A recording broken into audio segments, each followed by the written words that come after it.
Huo Yuhao telah menghabiskan lebih dari setahun berkultivasi dengan darah, keringat, dan air matanya.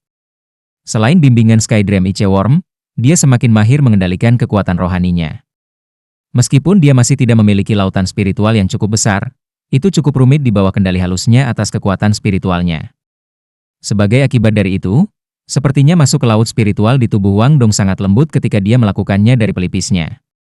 Wang Dong merasakan ledakan kehangatan dari pelipisnya.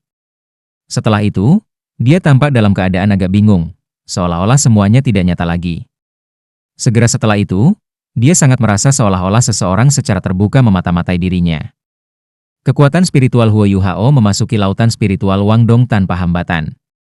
Hal pertama yang dilihatnya adalah medan emas yang samar, tidak ada yang terlalu berbeda dibandingkan dengan laut spiritualnya. Satu-satunya perbedaan adalah bahwa kekuatan spiritual Wang Dong jauh lebih lemah daripada kekuatannya sendiri. Aku berhasil. Huo Yuhao sangat gembira. Agar hubungan antara lautan spiritual bekerja, kedua belah pihak harus sangat sinkron. Jika seseorang secara paksa memasuki laut spiritual orang lain, itu sangat mungkin menyebabkan kerusakan pada lautan jiwa kedua belah pihak. Paling tidak, hubungan yang terjadi pada saat ini membuktikan kepercayaan mutlak yang dimiliki Wang Dong dalam dirinya. Lautan spiritual dapat dikatakan sebagai tempat paling misterius dalam tubuh manusia. Bahkan sampai hari ini, tidak ada yang benar-benar dapat memahami misteri laut spiritual.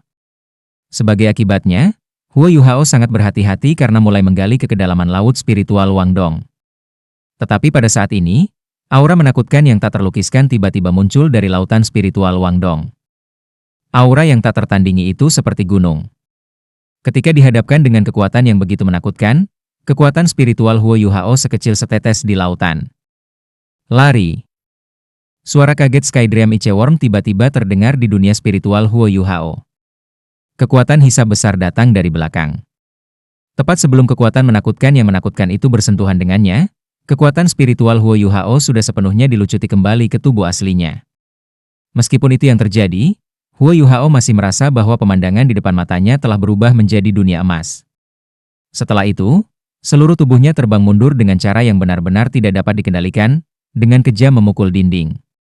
Seolah-olah dia telah dicap di sana selama beberapa detik.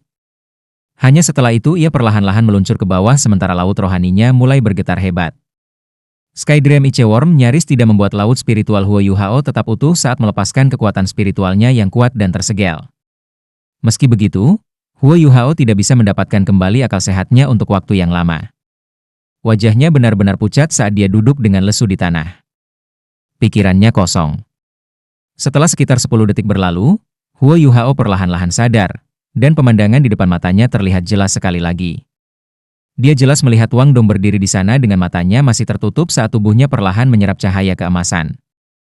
Dia memancarkan perasaan keilahian. Apa yang terjadi? Huo Yuhao sangat terkejut ketika dia merasakan genangan air basah di punggungnya. Tidak heran dia takut.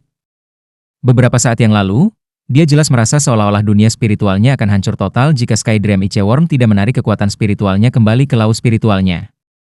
Kekuatan itu benar-benar terlalu mengerikan, ke titik di mana Skydream Iceworm dan Ice Empress agak lamban. Mereka diberikan sementara tidak dapat menjawab pertanyaan Huo Yuhao.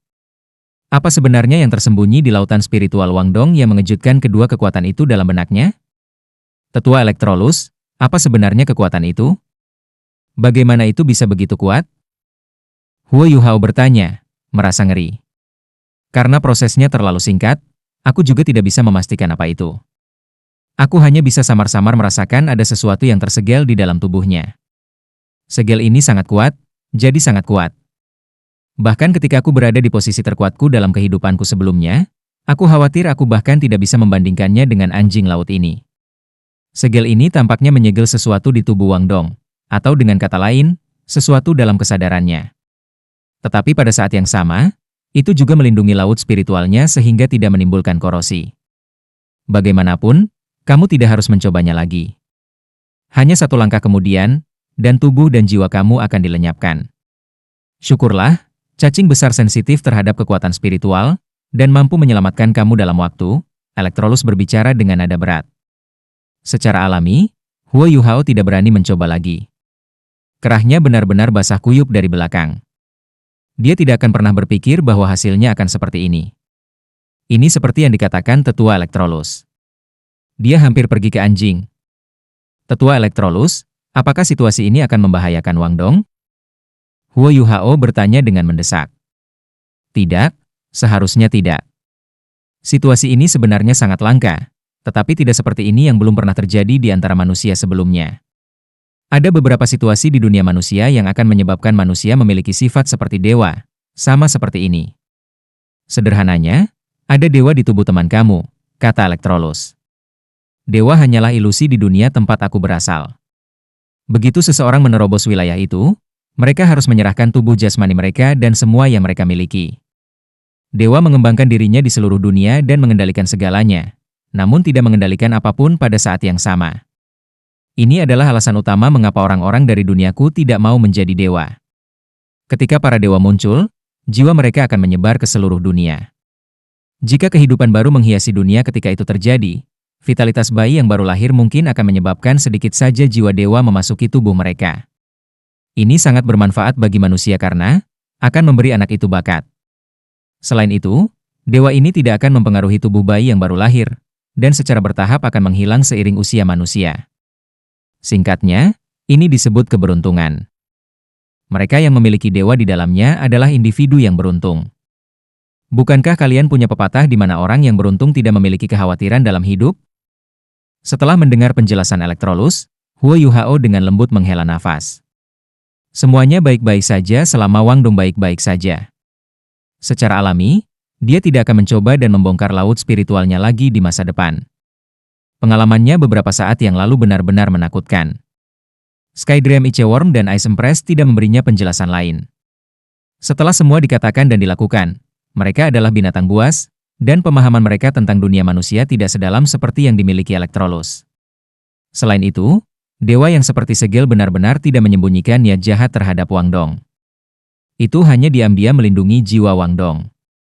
Sebagai hasilnya, pendapat konklusif mereka sama dengan pendapat Tetua Elektrolus, dan mereka merasa semuanya akan baik-baik saja selama Huo Yuhao tidak dengan sengaja pergi dan menimbulkan masalah bagi dirinya sendiri. Wang Dong sepertinya sudah bangun pada saat ini. Dia perlahan membuka matanya, dan terkejut ketika dia melihat Huo Yuhao jatuh di tanah. Yuhao, apa yang terjadi padamu?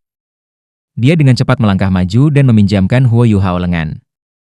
Huo Yuhao tersenyum pahit dan berkata, bukan apa-apa.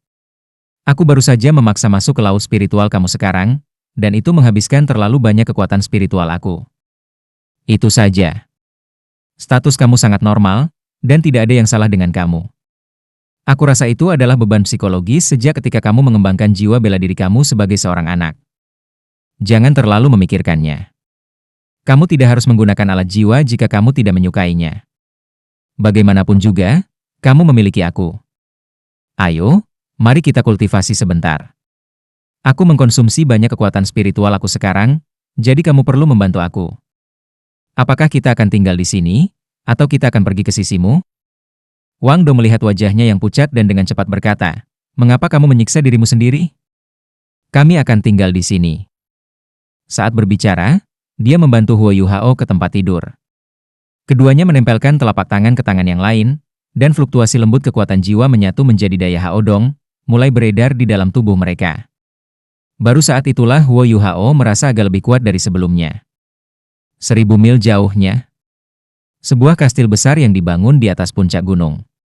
Kastil kelabu dipenuhi dengan aura kuno, membuatnya seolah-olah telah mencapai puncak keberadaan. Di kastil, dua pria parubaya sedang minum anggur di aula yang luas. Mereka sangat tinggi. Mereka masih memancarkan aura agung bahkan ketika mereka duduk di sana. Pria parubaya yang duduk di ujung meja memiliki rambut panjang berwarna hijau yang menutupi pundaknya yang luas dan mengesankan. Matanya juga benar-benar hijau. Ketika dia menutup dan membuka matanya, ada rasa realisme yang luar biasa istimewa bagi matanya yang sederhana dan tanpa hiasan. Seolah-olah mereka samar-samar mengungkapkan aura tirani bahwa tubuhnya tidak bisa menekan. Pakaian putih ketat menutupi sosoknya yang tinggi. Dia memegang cangkir anggur besar di tangannya, membiarkan anggur kuning ke dalam sistemnya. Seorang pria berotot setengah baya yang tubuhnya tidak kalah dengan duduknya di kursi di sebelah kepala meja. Orang ini memiliki rambut pendek dan halus yang menyerupai jarum baja. Dia memiliki penampilan yang agung, dengan wajah yang tegas dan tegas. Matanya coklat muda, dan bersinar samar dengan cahaya keemasan. Kedua orang ini hanya duduk di sana, tetapi perasaan yang mereka keluarkan adalah perasaan yang sangat agung. Aura yang kuat itu pasti tidak bisa sepenuhnya disembunyikan bahkan jika mereka ingin menekannya. Kedua pria ini awalnya minum anggur ketika tubuh mereka bergetar pada saat yang sama tiba-tiba. Segera, ekspresi ketakutan muncul di mata mereka. Dengan disiram, mereka langsung berdiri. Pada saat ini, 4 baut kilat sepertinya tiba-tiba memenuhi aula. 2 dari mereka adalah warna batu giok, sementara 2 lainnya berwarna coklat muda. Aula seperti istana berderit, gagal menahan aura mengerikan yang tiba-tiba meledak di ruangan itu. Ini Wang Dong. Apa masalahnya? Pria berotot berambut hitam itu meraung, kilatan tajam di matanya. Dia mengangkat tangan kanannya, menyebabkan cahaya keemasan yang kuat untuk menembak keluar dari telapak tangannya. Tepat setelah itu, 9 cincin cahaya berturut-turut langsung bangkit dari kakinya. Jika seorang master jiwa melihat warna 9 cincin jiwanya, dia pasti akan pingsan. 9 cincin jiwanya sebenarnya hitam pekat seperti tinta. Selain itu, hitam yang berasal dari cincin jiwanya tampaknya berbeda dari cincin jiwa 10.000 tahun biasa. Mereka mengeluarkan aura yang mendalam dan perkasa. 10.000 tahun cincin jiwa? Cincin jiwa keenam pria berambut pendek itu menyala, dan dia dengan cepat menggambar beberapa garis emas di depannya, membentuk apa yang tampaknya menjadi pola. Tunggu sebentar. Pria berambut panjang itu mengangkat tangannya dan meraih pria berambut pendek itu, menekan aura yang terakhir. Kakak, Dong kecil mungkin dalam bahaya. Pria berambut pendek itu meraung rendah, agak tidak puas. Rekannya yang berambut panjang menggelengkan kepalanya. Tidak apa-apa. Seharusnya tidak ada yang salah dengannya. Perasaan aku tidak pernah salah. Kita tidak bisa secara terbuka mencampuri pertumbuhan Little Dong. Pria berambut pendek itu tidak ditugaskan, seolah-olah dia adalah harimau ganas yang melindungi anaknya. Tidak. Aku tidak bisa gegabah. Mengapa kita tidak pergi ke Akademi Shrek dan mengikutinya? Kami akan dapat menghindari sebagian besar masalah kami saat itu. Jika sesuatu terjadi, aku tidak akan bisa menahan konsekuensinya. Pria berambut panjang itu sedikit menggelengkan kepalanya. Kamu. Semakin kamu peduli padanya, semakin banyak masalah yang akan kamu hadapi. Mari kita lakukan dengan cara ini, mari kita minta sekte mengirim beberapa orang untuk melindunginya dari bayang-bayang. Saudara kedua, kapankah kepribadian kamu yang pemarah akan berubah? HMPH. Apa yang harus diubah? Terserahlah, aku tidak akan bicara lagi. Hanya salah siapa itu karena kita tidak memiliki kemampuan? Ayo minum, minum. Ketika dia berbicara, dia mengangkat secangkir besar minuman keras dan menenggaknya dalam satu tegukan. Pria berambut panjang itu menggelengkan kepalanya tak berdaya ketika dia menyaksikan saudara kandungnya. Kamu. Pria berambut pendek meletakkan cangkir anggurnya. Wajah gagah berani di wajahnya berubah menjadi kekhawatiran. Kakak, apakah dia benar-benar baik-baik saja? Pria berambut panjang itu meletakkan gelas anggurnya sendiri di atas meja kecil di sampingnya dan sedikit menggerakkan tangannya. Segera, serangkaian pop dan retakan bergema dari tubuhnya. Aku tahu apa yang kamu pikirkan. Mari kita lakukan seperti ini. Selama kamu bisa mengalahkanku, aku tidak akan peduli padamu. Aku akan membiarkan kamu melakukan apapun yang kamu inginkan. Bagaimana dengan itu? Tidak, kamu hanya mencoba menggunakanku untuk mendapatkan tendanganmu. Aku tidak akan dibodohi olehmu. Pria berambut pendek itu berkata dengan kesal. Ayo, mari kita lakukan sekali. Pria berambut panjang itu menjawab dengan nakal. Kakak, aku merasa kamu harus mencari seorang wanita. Benar-benar ada banyak wanita baik di luar sana. Tidak bisakah kau melihatku seperti itu? Bintang Luo City. Akademi Shrek semuanya berkumpul bersama saat fajar. Hari ini, pertandingan kedua bagian round robin turnamen Continental Advanced Academy Seoul akan dimulai. Dai Yueheng, Ma Xiao Tao, dan Ling Luochen masih belum pulih dari cedera mereka. Paling tidak, Ling Luochen masih perlu beberapa hari untuk pulih dari cedera. Seiring dengan sisa Akademi Shrek yang sepenuhnya dilengkapi dengan alat jiwa yang mereka beli kemarin, Wang Yan berjalan langsung menuju Star Luo Plaza. Dia sudah memberikan alat jiwa yang cocok kepada anggota Akademi Shrek, dengan pengecualian yang jelas dari Omino Soul Devouring Knife. Dia secara pribadi telah membantu mengisi botol susu kelas 4 Huo Yuhao sebelum memberikannya kepadanya. Lawan mereka untuk hari ini sudah ditentukan, tetapi format turnamen harus dipilih melalui undian. Wang Yan berdoa agar mereka tidak akan mendapatkan pertarungan 1v1 lagi pula. Itu adalah format yang paling tidak menguntungkan untuk Akademi Shrek. Ini karena lawan mereka akan memiliki Raja Roh. Dalam pertarungan 1v1, Raja Roh akan sepenuhnya menekan tim mereka, sehingga secara drastis mengurangi peluang mereka untuk menang. Star Luo Plaza sama kuatnya seperti biasanya, dan ini benar terutama ketika anggota Shrek Academy keluar dari lorong kontestan yang dilindungi prajurit. Kerumunan segera melonjak. Dua pertandingan Shrek Academy sebelumnya telah meninggalkan kesan yang sangat dalam di benak para penonton. Bagaimana Shrek Academy akan mengejutkan mereka lagi? Mereka semua ingin tahu jawaban untuk pertanyaan ini. Wang Yan telah memberi mereka perkenalan kepada lawan yang akan mereka hadapi hari ini saat sarapan. Tidak seperti pertandingan sebelumnya, mereka akan menghadapi Akademi Jiwa hari ini. Akademi Jiwa Seribu Roh tingkat tinggi berasal dari Kekaisaran Douling, dan itu adalah akademi yang sangat terkenal di dalam kekaisaran itu sendiri. Itu peringkat di 3 akademi paling terkemuka dalam Kekaisaran Douling, dan telah memberikan sejumlah besar bakat luar biasa untuk kekaisaran. Huo Yuhao mempertahankan pandangan acuh tak acuh di wajahnya saat dia berjalan ke area istirahat, dikelilingi oleh teman-temannya. Dia harus terus mengemban udara seorang ahli sampai dia terpapar. Dia telah sepenuhnya memulihkan kekuatan spiritualnya melalui kultivasi kemarin. Selain itu, energinya sekarang dalam kondisi puncaknya karena Haodong Power. 2 perkelahian. Mereka harus bertahan selama 2 perkelahian, di mana Ling Luochen akan kembali. Pertandingan berikutnya mereka di turnamen round robin akan jauh lebih santai dengan Raja Roh mengawasi mereka. Lagi pula, Raja Roh sudah menjadi puncak keberadaan dalam turnamen duel jiwa akademi tingkat lanjut. Satu-satunya akademi dengan apa yang disebut hak istimewa khusus dalam seluruh turnamen tidak diragukan adalah Akademi Shrek. Mereka masih berpartisipasi dalam pertandingan pertama hari itu, dan ini telah dipilih oleh Shrek sendiri. 8 pagi. Sekarang saatnya pertandingan dimulai. Kaisar Kekaisaran Luo Bintang duduk di atas tembok kota, bermaksud untuk menyaksikan pertandingan. Tidak ada keraguan tentang itu, dia paling tertarik dengan kinerja Shrek. Wasit berjalan ke tengah panggung turnamen, kemudian menggunakan alat jiwa yang menguatkan suara untuk dengan keras mengumumkan, kedua belah pihak memasuki area tunggu. Ketua tim, silakan naik ke panggung untuk melakukan undian. Para anggota Akademi Shrek bangkit dan memasuki area tunggu yang dibalut warna hijau gelap. Wang Yan mengangguk ke Bei, yang melirik Susan Shi sebelum naik ke panggung dengan langkah besar. Rekannya dari Thousand Spirit Soul Academy juga seorang pria yang melihat sekitar 20 atau lebih. Orang ini memiliki tubuh langsing dan wajah tegas, memberikan kesan bahwa dia adalah lembing. Dia tetap tanpa ekspresi saat menghadapi Bei. Lot-lot, mulai. Semua orang yang hadir tertarik pada hasil undian.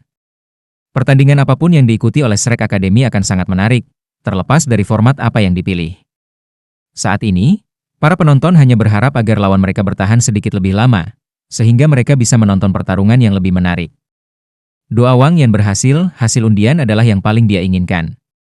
Akademi Shrek versus Akademi Seribu Roh, pertarungan tim, wasit dengan keras mengumumkan hasil undian.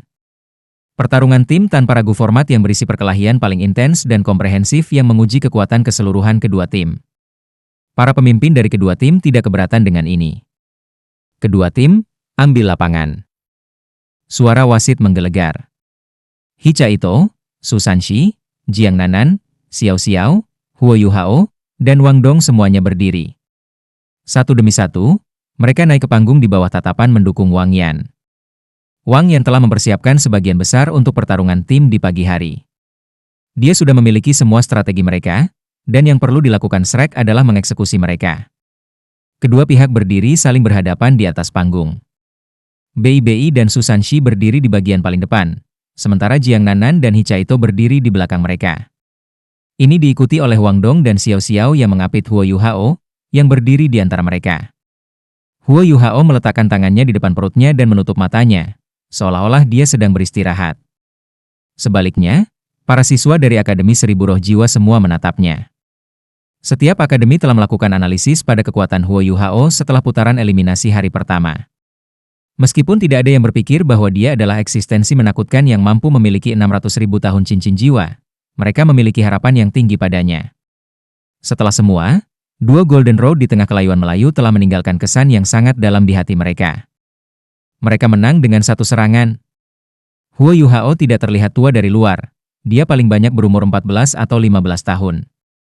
Namun, akademi lain telah membawanya menjadi Raja Roh, atau bahkan ahli peringkat Kaisar Jiwa. Pemimpin seperti Akademi Seribu Jiwa Roh seperti Lembing sekarang fokus pada Huo Yuhao. Berkedip melalui matanya bukanlah rasa takut, tetapi keinginan kuat untuk bertarung. Formasi tim Shrek Academy jauh lebih biasa dibandingkan dengan formasi melengkung yang mereka ambil selama pertarungan tim pertama mereka. Namun, lawan mereka telah mengasumsikan formasi yang agak tak terduga. Pemimpin Akademi Seribu Roh Jiwa tidak berdiri di depan timnya. Sebaliknya, 4 orang melakukannya. Ini agak tak terduga, tetapi formasi mereka terdiri dari 4 orang yang berdiri di depan. Keempatnya adalah siswa laki-laki yang tinggi dan berotot, membentuk apa yang tampak seperti tembok saat mereka berdiri di sana. Pemimpin mereka yang seperti Lembing berdiri di belakang 4, sementara 2 gadis muda berdiri di belakangnya. Kedua gadis ini sangat mudah dibedakan, salah satunya berambut merah, sementara yang lain berambut biru, membuat mereka agak eye-catching. Ketujuh orang itu tampak berusia sekitar 20 tahun, dan formasi yang mereka ambil membuatnya tampak seolah-olah mereka adalah benteng yang tak terkalahkan. Huo Yuhao dengan cepat teringat akan pengenalan Wang Yan tentang Akademi Jiwa Seribu Roh. Setiap akademi memiliki kekuatan utama dan sejumlah siswa cadangan, dan Wang Yan dapat secara akurat menentukan 7 anggota tim utama Akademi Seribu Jiwa Roh setelah pengamatan yang cermat. Hari ini, 7 orang yang keluar identik dengan prediksi Wang Yan. Wang Yan telah memberikan analisis yang sangat menyeluruh pada tim musuh, bahkan berbicara tentang spesialisasi masing-masing. Formasi Thousand Spirit Soul Academy saat ini dapat dengan mudah digambarkan menggunakan satu kalimat. Keempat perisai membentuk benteng yang kebal. Sementara Twin Mistresses of Fire and Ice menyerang bersama Thousand Strike Lance. Keempat siswa yang berdiri di depan tim musuh dipanggil Yang Ming, Song Hu, Bai Chen, dan Ye Mao. Menurut kesimpulan Wang Yan, mereka berempat berasal dari tempat yang sama. Dengan kata lain, mereka berasal dari sekte yang sama. Ini karena mereka berbagi jiwa bela diri yang identik roh pada perisai tipe pertahanan, jiwa bela diri pertahanan tingkat menengah atas. Di sisi lain, pemimpin keras seperti tim Akademi Seribu Jiwa Roh disebut Shen Che. Dia adalah inti sejati dan penyerang utama tim, dan Thousand Strike Lance-nya memungkinkannya untuk menghususkan diri dalam serangan jarak jauh dan pendek. Gadis berambut biru yang berdiri di belakang disebut An Lengye dan memiliki Frost Bear sebagai jiwanya, sementara gadis berambut merah di sebelahnya disebut Fei Yuan dan memiliki Blaze Tiger. Alasan untuk nama panggilan mereka, Nyonya Kembar Api dan Es, adalah karena mereka berdua adalah tipe Master Jiwa. Mereka tidak menggunakan alat jiwa selama pertandingan sebelumnya, jadi tidak ada cara untuk mengetahui apakah mereka akan melakukannya dalam pertandingan ini. Namun, kekuatan komprehensif dari Akademi Seribu Roh-Roh tidak sebanding dengan Akademi Cloud Luo yang mereka hadapi di chapter sebelumnya. Shen Che berada di tingkat kekuasaan Raja Roh 5 Cincin. Menurut prediksi Wang Yan, dia berada di peringkat 53 atau 54. Namun, 6 anggota tim lainnya adalah leluhur jiwa berdering 4. Wang Yan memperkirakan bahwa 2 dari mereka berada di atas peringkat 45. Pertandingan ini sama sekali tidak akan menjadi penentu bagi Huo Yuhao dan yang lainnya. Cocokkan, mulai. Kedua belah pihak secara bersamaan melepaskan jiwa bela diri mereka setelah teriakan wasit. Hanya ada satu pengecualian untuk ini, dan itu adalah Huo Yuhao. Pada kenyataannya, dia sudah melepaskan jiwa bela dirinya. Hanya, tiruannya membuatnya sehingga tidak ada orang lain yang bisa melihat jiwanya berdering. Huo Yuhao meletakkan tangannya di atas perutnya saat dia tetap tak bergerak, sementara Wang Dong dan Xiao Xiao berdiri di sisinya tanpa niat untuk bergerak juga. Keduanya telah merilis 6 cincin jiwa masing-masing, dan mereka berdua memiliki kombinasi optimal cincin jiwa. 2 cincin kuning, 2 ungu, dan 2 hitam. Ini adalah kombinasi optimal dari cincin jiwa untuk seorang kaisar jiwa 6 cincin. Cara termudah untuk membedakan kekuatan lawan adalah dengan melihat cincin jiwa seseorang ketika kedua belah pihak melepaskan jiwa bela diri mereka. Lawan mereka dari Akademi Seribu Roh jelas terpana ketika Wang Dong dan Xiao Xiao melepaskan 6 cincin masing-masing. Tekanan tanpa bentuk sekarang bertindak seperti tangan besar yang menghancurkan dada mereka, menyebabkan napas mereka secara tidak sadar menjadi tergesa-gesa. Secara alami, hanya mereka bertiga yang tetap tidak bergerak. Bei, Susanshi, Jiang Nanan, dan Hicha Ito membuat gerakan mereka secara bersamaan. Bei dan Susanshi keduanya memegang cerutu di mulut mereka. Yang pertama mengepulkan cerutu besar yang memperkuat kekuatan, sedangkan yang kedua menggembungkan pertahanan memperkuat cerutu panjang. Mereka berempat secara bersamaan merilis cincin jiwa mereka, dan BIBI mengambil inisiatif untuk menyerang lawan mereka dengan langkah besar. Su Sanshi tetap di sisinya, sementara tubuh Jiang Nanan berkedip dan menghilang. Namun, ini hanya dari sudut pandang lawan mereka. Pada kenyataannya, dia bersembunyi di belakang BIBI. Hichaito mengikuti dari belakang saat dia mengambil langkah besar ke depan juga. Pada saat ini, trio Huo Yuhao perlahan maju ke depan. Barisan Shrek Academy bisa digambarkan menggunakan kata formasi kurang, sedemikian rupa sehingga mereka bahkan tampak agak tersebar. Sepertinya mereka masing-masing bertarung dalam pertempuran mereka sendiri. Dibandingkan dengan mereka, Akademi Seribu Roh jelas jauh lebih terorganisir. Lapisan cahaya kuning gelap naik dari tubuh Yang Ming, Song Hu, Bai Chen, dan Ye Mao saat mereka melepaskan jiwa bela diri mereka. Tepat setelah itu, transformasi mulai terjadi pada tubuh mereka sebagai hasil dari pelepasan jiwa bela diri mereka. Tubuh mereka yang semula tinggi menjadi lebih berotot, dan kulit kuning mereka menjadi lebih tebal. Bagian paling nyata dari transformasi mereka terjadi pada lengan kanan mereka, ketika otot-otot lengan mereka mulai berputar dengan keras. Setelah itu, perisai mulai tumbuh dari lengan kanan mereka. Lapisan keratin pada perisai kuning gelapnya membuatnya tampak setebal baju besi. Perisai badak roh adalah mutasi dari badak, dan mereka berempat memilikinya. Perisai sepanjang 4 meter membuatnya tampak seolah dinding melindungi ketiga orang di belakang mereka. Keempat guru jiwa ini masing-masing memiliki 4 cincin jiwa, yang terdiri dari 2 cincin kuning dan 2 ungu. Mereka memancarkan perasaan yang tebal dan kokoh ketika mereka berdiri di sana. Kalau bukan karena tekanan tak berbentuk dan tersedak datang dari Wang Dong yang jauh, Xiao Xiao, dan Huo Yuhao, lapisan pertahanan yang mereka ciptakan akan lebih sempurna. Pemimpin mereka, Shen Che, tentu saja berdiri di belakang mereka berempat. Jiwa bela diri Shen Che tampak agak istimewa saat dirilis. Dia mengangkat tangannya ke udara, menyebabkan tubuhnya mengeluarkan lapisan cahaya perak. Dia memandang ke arah langit dan bergerak dengan cara yang membuatnya seolah-olah sedang berusaha memeluk surga.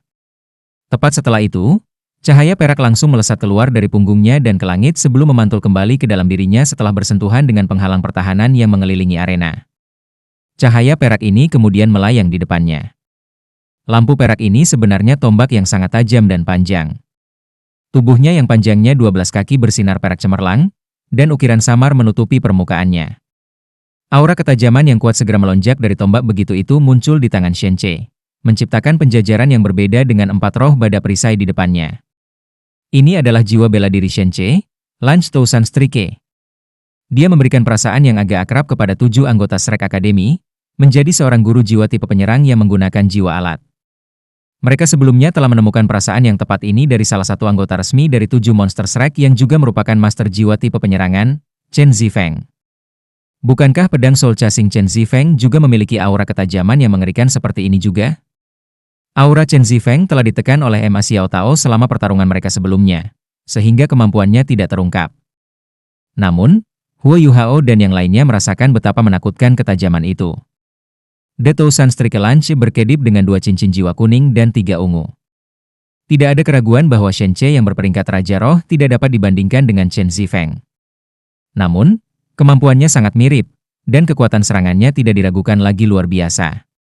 Cincin jiwa ungu kelimanya memberikan perasaan yang sangat mendalam, dan meskipun itu bukan cincin jiwa 10.000 tahun, itu setidaknya cincin jiwa 8.000 tahun. Sama seperti Shen Che merilis Tousan Strike Lunch, 2 lampu yang sepenuhnya kontras muncul di belakangnya, bertindak sebagai latar belakang tindakannya. Di sebelah kiri adalah es berwarna biru, sedangkan di sebelah kanan adalah api berwarna merah. Ini adalah jiwa bela diri yang telah dilepaskan oleh An Lengye dan Fei Yuyan. Jiwa bela diri yang dimiliki oleh 2 tuan jiwa ini sangat dapat dibedakan. Mereka berdua adalah pemilik jiwa buas, tetapi jiwa buas mereka tidak menyebabkan perubahan pada tubuh mereka. Sebaliknya, mereka muncul sebagai gambar cahaya di depan mereka. Seekor beruang besar 3 meter berwarna biru gelap muncul di depan An Lengye, memancarkan aura es yang kuat. Sebaliknya, harimau sepanjang 2,5 meter muncul di depan Fei Yuyan, tubuh merahnya terjalin dengan garis-garis hitam. Huo Yuhao telah belajar tentang hal-hal seperti ini di Akademi Shrek. Apa yang dimiliki oleh An Lengye dan Fei Yuyan disebut mimikri jiwa bela diri. Jika cincin jiwa pertama yang didapatkan oleh seorang master jiwa identik dengan jiwa bela diri mereka, ada kemungkinan dia bisa mengembangkan proyeksi jiwa bela diri. Proyeksi jiwa bela diri tidak akan memberikan terlalu banyak kekuatan kepada seorang guru jiwa. Itu terutama mengubah gaya bertarung master jiwa. Seorang master jiwa binatang biasa akan menggunakan jiwa bela diri mereka untuk memperkuat area tertentu dari tubuh fisik mereka, kemudian bertarung menggunakan itu. Sebaliknya, seorang master jiwa yang memiliki proyeksi jiwa bela diri akan memerintahkan proyeksi mereka untuk memperjuangkan mereka. Beban komparatif pada tubuh mereka akan lebih ringan, dan ini memudahkan teman mereka untuk melindunginya.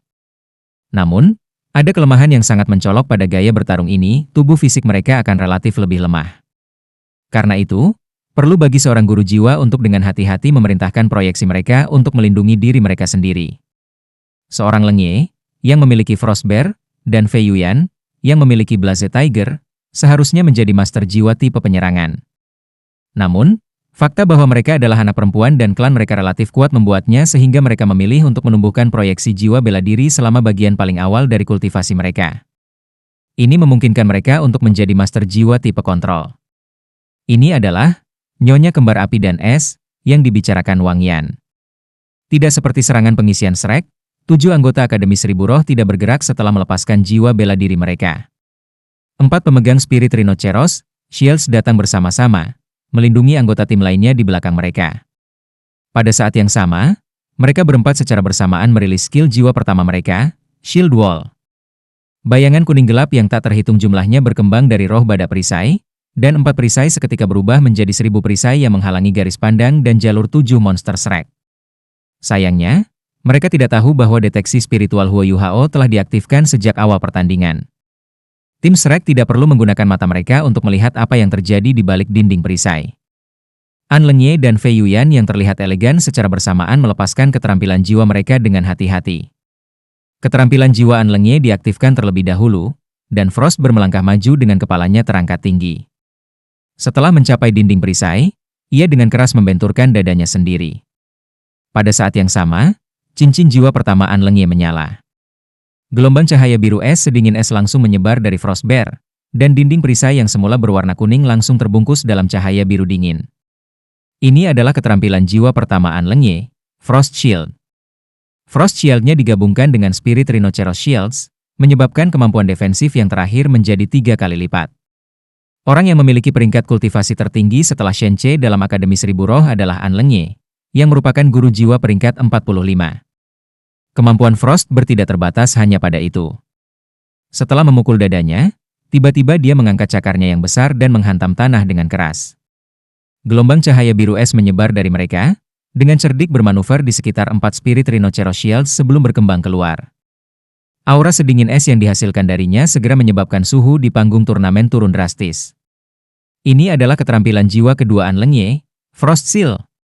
Terpengaruh oleh udara dingin, Bei, Susanshi, Jiang Nanan, dan Hichaito yang mengisi daya melambat secara dramatis. Selanjutnya, lapisan es mulai dengan cepat menutupi lantai panggung turnamen. Permukaan yang sekarang halus menyebabkan pijakan mereka menjadi agak tidak stabil. Kontrol Lengye atas Ai sangat kuat, sementara keempat Spirit Rhinoceros Shields tampaknya tidak bisa ditembus. Namun, mereka tidak menyerang, tetapi bertahan. Jika itu masalahnya, bagaimana Akademi Seribu Roh akan menang? Api menyala dengan cepat muncul dari Blaze Tiger Fei Yuan, dan cincin jiwa pertama, kedua, dan ketiga berkedip secara bergantian. Blaze Tiger membentuk bola api yang kuat di mulutnya, lalu meludahinya langsung di kaki Shen Ce. Cincin cahaya merah menyala segera muncul, mewarnai seluruh tubuh Shen Ce merah-merah. Keterampilan jiwa pertama Fei Yuan, Raging Flamering, diilhami targetnya dengan atribut api, bersama dengan yang kuat tahan terhadap api. Pada saat yang sama, ia memberikan targetnya kemampuan untuk menyerang dan bertahan menggunakan kekuatan api dengan menanamkan unsur api ke dalam keterampilan jiwa mereka. Ini adalah keterampilan bantu tipe api yang kuat. Sayangnya, itu hanya keterampilan target tunggal.